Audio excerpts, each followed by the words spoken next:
बिस्मिल्लाहिर्रहमानिर्रहीम, अस्सलाम वालेकुम नाज़रीन, आप यूट्यूब चैनल देख रहे हैं। मैं इमरान खान हूं। ये बड़ी अहम डेवलपमेंट्स हैं जो मैं आपके साथ शेयर करने जा रहा हूं। ईरान ने जवाबी हमला कर दिया है और ये भरपूर जवाबी हमला है इसराइल के ऊपर। इसराइल ने जो अटैक किया था ईरान पे वो बड़ा खौफनाक था। उसमें ईरान के 4 बड़े जनरल्स मारे गए थे, 6 बड़े कीमती साइंसदान जो हैं वो भी शहीद हो गए थे और बड़ी खौफनाक सिचुएशन थी। एक बड़ा मायूसी वाला दिन था ईरान और उसके हमायतियों के लिए, क्योंकि बहुत बड़ा नुकसान हुआ और इसराइली इंटेलिजेंस ने जो इतलात फराहम की उनके बाद जो अटैक किया गया, ईरान इस किस्म का जो है वो एक्सपेक्ट नहीं कर रहा होगा कभी भी कि इतना बड़ा उनके लिए मुश्किल वक्त आ जाएगा कि उनके मिलिट्री जनरल्स मारे जाएंगे, खासतौर पे उनके आर्मी चीफ, फिर पासदारान इनकलाब के जो सरबराह हैं वो भी, और दीगर 2 बड़े इंपॉर्टेंट जनरल्स, बड़े कीमती साइंसदान, और फिर उनकी एटमी तनसीबात के ऊपर अटैक। ये सारा बुखला देने वाली चीज़ें थी और बड़ी खौफनाक चीज़ें थी। लेकिन ईरान को दाद देनी पड़ेगी। दाद इसलिए देनी पड़ेगी कि इतने बड़े अटैक के बाद, देखिए पाकिस्तान के ऊपर जब इंडिया ने अटैक किया तो वी वर एक्सपेक्टिंग, हमें पता था कि ये हमला होना है। हमारा इंफॉर्मेशन मिनिस्टर भी कह रहा था, हमारा वजीर दिफा भी कह रहा था कि इंडिया ने करना ही करना है। इनको इस बात का आइडिया था। फिर इंडिया ने अटैक किया तो हम उसे रोक तो नहीं पाए। इंडिया ने मसाजिद को निशाना बनाया, सिविलियन को निशाना बनाया और अपना टारगेट अचीव किया और भाग गया। तो हमें जवाब देने में 4 से 5 दिन लग गए थे। पाकिस्तान को जवाब देने में 4 से 5 दिन लग गए थे। हालांकि हमारी पूरी फोर्सेज अल्हम्दुलिल्लाह वो महफूज थी, सलामत थी। हमें 4 से 5 दिन लगे जब हमने इंडिया को जवाब देना शुरू किया और फिर जवाब दिया। लेकिन दूसरी जानिब जब आप ये देखते हैं कि ईरान के अंदर इतनी बदतरीन सूरत हाल है कि उनका आर्मी चीफ शहीद हो गया है, पासदारान इनकलाब का जो चीफ है वो भी शहीद हो गया है, दीगर जो उनके इंपॉर्टेंट जनरल्स हैं वो भी शहीद हो गए हैं, उनके साइंसदान मारे गए हैं, स्ट्रेटजी बनाने वाले बड़े इंपॉर्टेंट लोग मारे गए हैं। इसके बावजूद 24 घंटों से पहले ईरान ने बड़ा तगड़ा जवाब दिया है। ईरान ने जवाब क्या दिया ये मैं आपको बता देता हूं। ईरान की जानिब से मिसाइल अटैक किए गए हैं और ये मिसाइल अटैक ईरान ने किए हैं इसराइल के मुख्तलिफ इलाकों में। जो मेन जगह अभी तक हमें पता चली हैं उनके अंदर तिल बैब में अटैक किया गया, वजारत दिफा पे अटैक किया गया, फौजी तनसीबात के ऊपर अटैक किया गया, वजारत मईशत जो है वो इसराइल की उसके ऊपर अटैक किया गया, हीफा के कुछ इलाके वहां पर अटैक किया गया। ईरान ने इसराइल के मुतअद्दिद इलाकों पर ऐसों पर अटैक किया है जहां पे इसराइल के हसास जो है वो करार दिए गए वो इलाके हैं, वहां पे ईरान ने अटैक किया। गैस का प्लेटफॉर्म है समुद्र में, उसके ऊपर भी ईरान ने अटैक किया है। अब बहुत सारे लोग ये प्रोपेगेंडा करते रहे हमेशा ईरान के खिलाफ कि ये इसराइल की प्रॉक्सी है और जो ईरान जो है वो इसराइल के साथ मिला हुआ है। इस किस्म की बातें बहुत सारे लोग करते रहे। हमारे यहाँ शिया सुन्नी फसाद भी चलता है ना। एक तो बहुत बड़ी डिवाइड है मुसलमानों के अंदर ये शिया सुन्नी फसाद को लेकर। हालांकि गैर मुस्लिम ऐसे नहीं देखते हमें, वो देखते हैं सारे मुसलमान मारो इनको रल के मारो, यानी उनके दिमाग में ऐसे चलता है। यहाँ पे जरा ये फसाद भी चलता है और लोग अपने अपने फायदे के लिए जो है वो एक डिवाइड पैदा करके रखते हैं। लेकिन आज मेरे ख्याल में सबको ये जवाब मिल गया होगा कि इसराइल में और ईरान में जेन्युइनली एक लड़ाई चल रही है, बड़े लंबे अरसे से चल रही है। ईरान जो है वो अपनी सपोर्ट के जरिए से, कहीं ना कहीं तंजीमों के जरिए से इसराइल के साथ एक लंबी लड़ाई के अंदर है बड़े अरसे से, और अब ये एक बराह रास्त जंग के अंदर कन्वर्ट हो गया। पहले इसराइल ने अटैक किया, बड़ा खौफनाक अटैक था, उनकी इंटेलिजेंस बड़ी कामयाब थी, उन्होंने बड़े टारगेट अचीव किए। लेकिन इतने बड़े टारगेट अचीव करने के बाद शायद इसराइल भी ये नहीं सोच सकता था कि ईरान इतनी जल्दी रिटेलिएट करेगा और इतनी अच्छी प्लानिंग के साथ रिटेलिएट करेगा। ईरान ने किया यह है कि इसराइल के इंपॉर्टेंट एरियाज के ऊपर अटैक किया। इसके मनाज़िर आप देख लें, पूरे सोशल मीडिया के ऊपर फैले हुए नजर आ रहे हैं कि बड़ी तेजी से आते हैं, बम वो गिरते हैं। इसराइल के मुख्तलिफ इलाकों में तेल बैब पूरा का पूरा धमाकों से गूंज रहा था। आयरन डूम जो सिस्टम है, हमने जो विजुअल्स हमने देखे अब तक, मैंने उसमें बहुत सारे जो ईरानी हथियार है उन्हें हवा के अंदर नाकाम बनाया इस सिस्टम ने। लेकिन बिलाखिर एक सिस्टम एक लेवल तक ही डिफेंस कर सकता है ना। फिर जो आपके बहुत तेज रफ्तार मिसाइल हैं वो सारे नहीं रोके जा सकते। तो फिर ईरानी मिसाइल जाके अपने टारगेट्स पे गिरना शुरू हो गए और फिर बहुत बड़े पैमाने पे वो अपने टारगेट्स पर आकर गिरे हैं, जिसके नतीजे में इसराइल के अंदर काफी नुकसान हुआ है। और ये हमले कहां कहां हुए ये मैंने आपको बता दिया। ईरान को दाद देनी पड़ेगी कि 24 घंटे से पहले उन्होंने अपने औसान खता होने की बजाय अपने आप को संभाला और फौरी तौर पे अपनी मुतबादल क़यादत को खड़ा किया, फौरी तौर पे फैसला किया और फौरी तौर पे रिटेलिएट किया। इसकी तो ईरान को दाद देनी पड़ेगी और बड़ा भरपूर हमला ईरान ने किया। उनका दावा भी कुछ और भी ईरान ने दावे किए कि वो कुछ ऐसा करने जा रहे हैं कि बहुत बड़े बड़े सरप्राइज हैं इसराइल को और इसराइल के हमायतियों को। उनकी तरफ से ये दावे हो रहे हैं ईरान की जानिब से। वो क्या करते हैं आने वाले वक्त में, इसराइल इसके मुकाबले में क्या करता है, इस पर हम बात करते हैं। लेकिन दोनों मुल्कों में सूरत हाल क्या है इसका आप जायजा ले लें। देखिए दोनों मुल्कों के अंदर मिसाइल आकर गिर रहे हैं, दोनों मुल्कों के अंदर जो है वो इस वक्त जानें ज़ाया हो रही है। यानी जो इंफॉर्मेशन आई है ईरान के मीडिया की जानिब से कि 70 से ज्यादा लोग शहीद हुए हैं। जो इंफॉर्मेशन आ रही है इसराइल से, वहां जख्मियों की इतलात आ रही है, जो लोग वहां मारे गए उसके बारे में अभी तक कोई इतला नहीं है। लेकिन दोनों तरफ बड़ा फर्क है। ईरान में जो लोग शहीद हुए इसके बावजूद लोग सड़कों पर निकले हुए, लोग जश्न मना रहे हैं, अपनी फोर्सेज और अपनी हुकूमत को सपोर्ट कर रहे हैं कि खड़े हो, लड़ो, इनके साथ मुकाबला करें, हम आपके साथ खड़े हैं। तो ईरान में एक बिल्कुल डिफरेंट किस्म का जंगी माहौल बना हुआ है, पूरे ईरान के अंदर।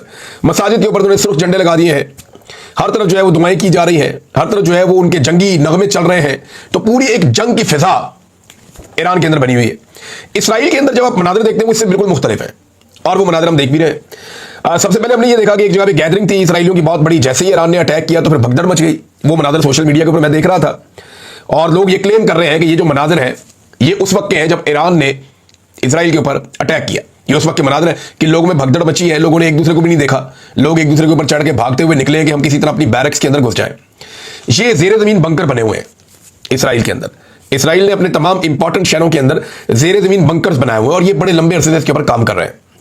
इन बंकर्स के विजुअल्स अभी हमने देखे हैं आज, कि जो इसराइली इनके अंदर मुंतकिल हुए फौरी तौर पे, तो अंदर से विजुअल्स आए हैं, बाहर अटैक हो रहा है। तो ये लोग कंक्रीट के बने हुए बहुत बड़े बड़े बंकर्स जो जमीन के अंदर नीचे हैं, उनके जो पिलर्स हैं वो अगर आप देखें तो वो पिलर्स को देख के ऐसा लगता है जैसे पूरी इमारत है। एक एक पिलर जो है वो 10-10 फुट 12-12 फुट चौड़ा उसके अंदर पिलर है, और बहुत बड़े बड़े डायमीटर के पिलर्स हैं जो बनाए गए हैं। तो बड़ा मजबूत कंक्रीट का स्ट्रक्चर बना के उसके नीचे वो अपने लोगों को महफूज करते हैं। तो एक तरफ ईरान के मनाज़िर हम देख रहे हैं, लोग खुले मैदानों में सड़कों में निकल आए और बाहर आकर अपनी फौज को, अपने लोगों को बकअप कर रहे हैं और अपनी हुकूमत को कह रहे हैं कि ठीक है आप अटैक करें, हम आपके साथ खड़े। दूसरी तरफ जो इसराइली शहरी है वो फौरी तौर पे जो बाहर मौजूद थे वो उन्होंने भगदड़ मची, वो भागे वहां से, और उसके बाद वो अपने अपने बंकर्स के अंदर चले गए। बंकर्स के जो अंदर के मनाज़िर मैंने देखे वो बड़े हैरानकुन है। इन्होंने अंदर ऐसा जबरदस्त बंदोबस्त किया हुआ है, और जो चीजें उसके अंदर है जो मैंने देखा वो मैं आपके साथ शेयर करता हूँ। एक तो अंदर एसी चल रहे हैं, यानी ये गर्मी का मौसम है, इसके बावजूद अंदर एसी चल रहे हैं, तो गर्मी वर्मी कोई नहीं है अंदर। बंकर्स के अंदर नीचे प्रॉपर इन्होंने बंदोबस्त किया हुआ है, बिजली का बंदोबस्त किया हुआ है कि उन्हें वहां लाइट मिल रही है, बिजली मौजूद है, उनका इंटरनेट भी चल रहा है, उनके मोबाइल फोन भी काम कर रहे हैं, उनके टेलीफोन तारों वाले भी लगे हुए हैं। तो उन्होंने अपने बंकर के अंदर तमाम जरूरियात जिंदगी का बंदोबस्त किया हुआ था। बच्चों के लिए एंटरटेनमेंट भी है, बच्चे झूले वूले ले रहे हैं, चला रहे हैं, और वो अंदर ही बंकर्स के अंदर ही। ये जनाब इसराइल की सूरत हाल है। ये लोग बाहर निकल के अपनी फौज को बकअप नहीं कर रहे, देख नहीं रहे जंग को, ये अंदर चले गए नीचे अपनी जान बचाने के लिए। खाना पीना भी अंदर दस्तयाब है, लोग खा पी रहे हैं, आपस में बातचीत भी कर रहे हैं, कुछ लोग कुछ उनके नगमे हैं वो गा रहे हैं, कुछ लोग कोई रक्स है वो कर रहे हैं, बच्चों की एंटरटेनमेंट भी हमने उसके अंदर देखी, बच्चे क्या कर रहे हैं। तो इसराइल का और ईरान का दोनों का माहौल बिल्कुल मुख्तलिफ है। एक तरफ ऐसे लोग हैं जो अपनी जान बचाना चाहते हैं और बंकर्स के अंदर चले जाते हैं, एक तरफ ऐसे लोग हैं जो इस जंग का हिस्सा बनना चाहते हैं और बाहर आकर अपनी फोर्सेस को सपोर्ट कर रहे हैं। लेकिन यहां पे क्योंकि दोनों मुल्कों का बॉर्डर साथ नहीं है, ईरान को जो सबसे बड़ा नुकसान है वो ये है कि ईरान का और ये इसराइल का बॉर्डर साथ नहीं है। अगर बॉर्डर साथ होता ईरान का इसराइल के, तो आज सूरत कुछ और होती, बल्कि बहुत पहले बदल गई होती। लेकिन ईरान ने टक्कर दी है इसराइल को, ये बात सच है। बाकी कोई अरब मुल्क ये इस लेवल तक नहीं आया या उसने ये काम नहीं किया, लेकिन ईरान ने इसराइल को टक्कर दी है और फौरी तौर पर वापस जवाबी कार्रवाई ईरान की जानिब से की गई है। हालांकि उर्दन ने बीच में ईरान के कुछ जो ड्रोन्स जा रहे थे उनको नकारा किया। अब इसराइल की जानिब से आते हैं तो वो कुछ नहीं कहते, इसराइल उनकी एयर स्पेस इस्तेमाल करता है तो कुछ नहीं कहते, लेकिन जब ईरान उसी एयर स्पेस को इस्तेमाल करने की कोशिश करता है तो फिर उन्हें शायद बुरा लगता है और वो उसको रोकते हैं। और यही है जो एक इत्तेफाक और इत्तेहाद कायम नहीं हो पा रहा उन मुल्कों के दरमियान जो इसराइल के खिलाफ बात करते हैं, फलस्तीन के हक में बात करते हैं, तो वो बात ही करते हैं, प्रैक्टिकली इकट्ठे नहीं हो पाते। अब ईरान ने ये अटैक कैसे किया, ये एक बड़ा सवाल है। ईरान ने जो हमला किया है ना, इसमें उन्होंने अपनी सबमरीन भी इस्तेमाल किए। देखिए मैंने आपको बताया था कि ईरान के पास जो मिसाइल्स हैं वो बहुत लॉन्ग रेंज नहीं है, यानी चंद मिसाइलों के अलावा ईरान की जो ज्यादा मिसाइल्स हैं उनकी रेंज कम है। वो बड़े अच्छे मिसाइल्स हैं, बड़े एक्यूरेट जाते हैं, लेकिन उनकी जो रेंज है वो इसराइल तक नहीं जाती, क्योंकि 2200-2300 किलोमीटर इसराइल दूर है। तो जो 1500 किलोमीटर वाला मिसाइल है वो वहां तक जा तो नहीं सकता। तो इसमें ईरान ने एक नई स्ट्रेटजी अपनाई है, वो समुद्र के रास्ते गया, वो करीब पहुंचता है इसराइल के, और अपनी जो सबमरीन हैं उनके जरिए से वो नीचे से उसने लॉन्च किए मिसाइल्स और वो जाकर इसराइल में गिरे। तो ये एक स्ट्रेटजी है जिसके जरिए से ईरान ने अपने मिसाइलों को इसराइल तक पहुंचाया। और दूसरा जो लॉन्ग रेंज मिसाइल है वो तो जा ही रहे हैं, ड्रोन है वो भी जा रहे हैं। अब ईरान ने यह दावा किया है कि आने वाले वक्त में वो और बड़े सरप्राइज देगा इसराइल को और उसके इत्तेहादियों को। ईरान क्या कर सकता है इसके बारे में मैं आपको बता देता हूं। देखिए एक तो कुछ रिपोर्ट्स आ रही है जो अनकंफर्म्ड है। मैं आपको यह बता दूं कि जंग का माहौल है, दोनों जानिब से मुबालगा रही होगी, दोनों जानिब से बढ़ा चढ़ा के चीजें बताई जाएंगी, दोनों जानिब से प्रोपेगेंडा भी होगा, दोनों जानिब से ऐसी इंफॉर्मेशन आएगी जिसकी हम तस्दीक नहीं कर सकेंगे क्योंकि जंग का माहौल है। लेकिन जो इंफॉर्मेशन है वो मैं आपके साथ शेयर कर देता हूं। ये कहा जा रहा है कि चाइना और रशिया जो है वो ईरान की मदद कर रहे हैं, और ये पहले भी ईरान की मदद करते रहे हैं, क्योंकि दूसरी जानिब अमेरिका की मदद हमेशा इसराइल के साथ होती है। तो ये ऑब्वियस है कि चाइना और रशिया, क्योंकि इनके साथ ईरान के ताल्लुकात बहुत अच्छे हैं, ईरान के चीन के साथ ताल्लुकात बड़े मिसाली हैं, और ईरान के रशिया के साथ भी ताल्लुकात बहुत अच्छे हैं। तो इन ताल्लुकात को इस्तेमाल करते हुए ईरान जो है वो इनसे मदद ले सकता है।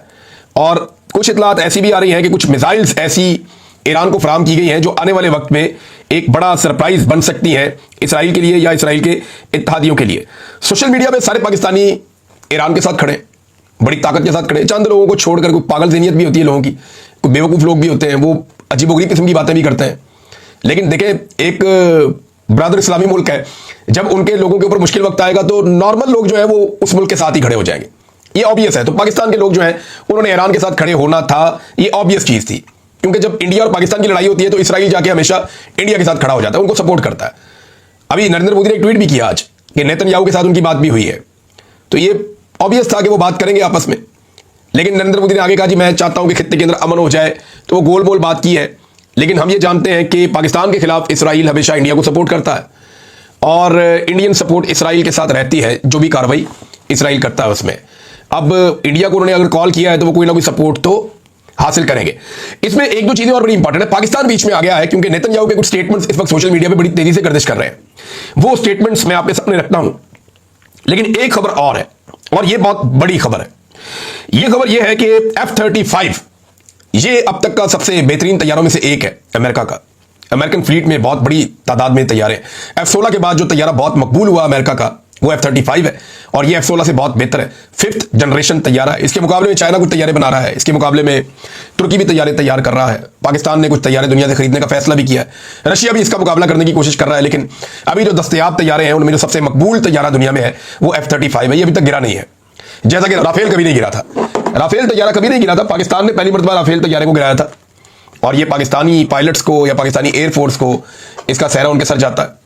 तो इसी तरह आज तक ये तैयारा नहीं गिरा F-35। ईरानी मीडिया ने यह दावा किया है, ना सिर्फ ईरानी मीडिया ने बल्कि अब कुछ रशियन मीडिया भी यह दावा कर रहा है कि ईरान ने F-35 तैयारे गिरा दिए। क्या वाकई ईरान ने F-35 तैयारे गिराए हैं? दो तैयारियों के बारे में यह दावा किया जा रहा है। देखिए, तैयारा इससे पहले गिरा नहीं है।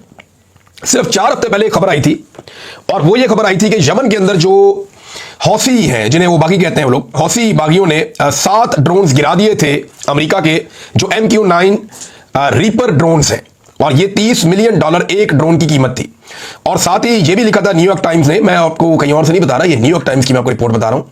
उन्होंने लिखा था कि उस वक्त F-16 और F-35 भी तकरीबन गिरने के करीब पहुंच गए थे, तो इसलिए अमेरिका ने वहां पे अपना ऑपरेशन महदूद किया और वहां से वो निकले थे। लिहाजा ऐसा नहीं है कि तैयारी गिर नहीं सकते, 4 हफ्ते पहले भी ये गिरते गिरते बचे हैं। लेकिन अब ईरान दावा कर रहा है कि उन्होंने 2 F-35 गिराए हैं। ईरान इन्हें कैसे गिरा सकता है? क्या अपने एयरफोर्स के जरिए गिरा सकता है? तो जवाब है कि नहीं।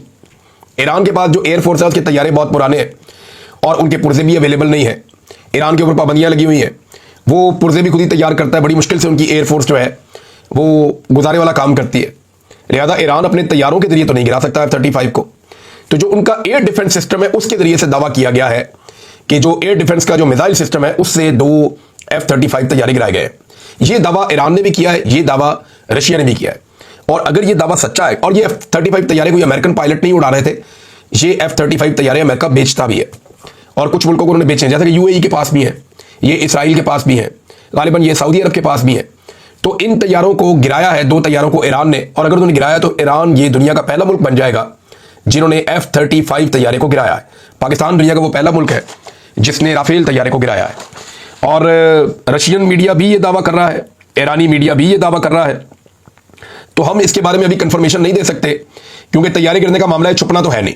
ये आने वाले वक्त में आपके सामने आ जाएगा कि कितने तैयारी गिरे, कैसे गिरे, किसने गिराए और किस जगह पे गिरे और तरीकेकार क्या था, ये आपको पता चल जाएगा। नाज़रीन, बीच में पाकिस्तान का जिक्र भी आ गया, और वो ऐसे आया कि नेतन्याहू के 2 स्टेटमेंट्स हैं जो इस वक्त सोशल मीडिया पे गर्दिश कर रहे हैं। और एक स्टेटमेंट तो बिल्कुल नया लगता है और एक स्टेटमेंट कुछ पुराना है, लेकिन इन दोनों स्टेटमेंट्स को जब आप पढ़ेंगे तो आपको आइडिया हो जाएगा कि पाकिस्तान को लेकर के इसराइल इस वक्त भी क्या सोच रहा है और इसराइल की जो बुनियादी सोच है वो है क्या।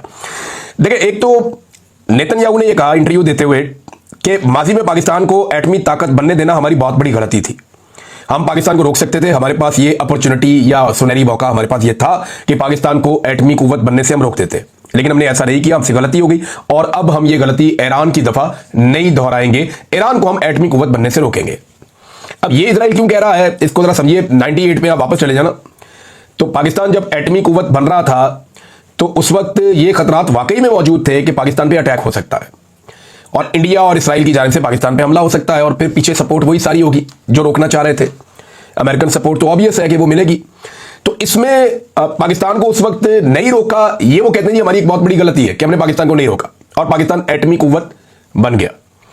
अब इस वक्त वो कहते हैं जी हम ये नहीं होने देंगे। और इसमें एक स्टेटमेंट और है जो नेतन्याहू का, जो सोशल मीडिया में बहुत ज्यादा गर्दिश कर रहा है। उसमें वो कहता है कि इस्लामी मिलिटेंट्स रिजीम को एटमी हथियार मिल जाए, इस मसले से हम डील कर रहे हैं या इसका सामना कर रहे हैं। ये हमारा एक अजीम मिशन है कि इससे पहले कि इस्लामिक जो मिलिट्री या मिलिटेंट्स रिजीम है उनको एटमी हथियार मिल जाए या एटमी हथियार उनके पास पहुंच जाए। तो इसमें पहले नंबर पे वो कहते हैं जो खतरा है वो ईरान है और दूसरे नंबर पे वो कहते हैं जी पाकिस्तान है।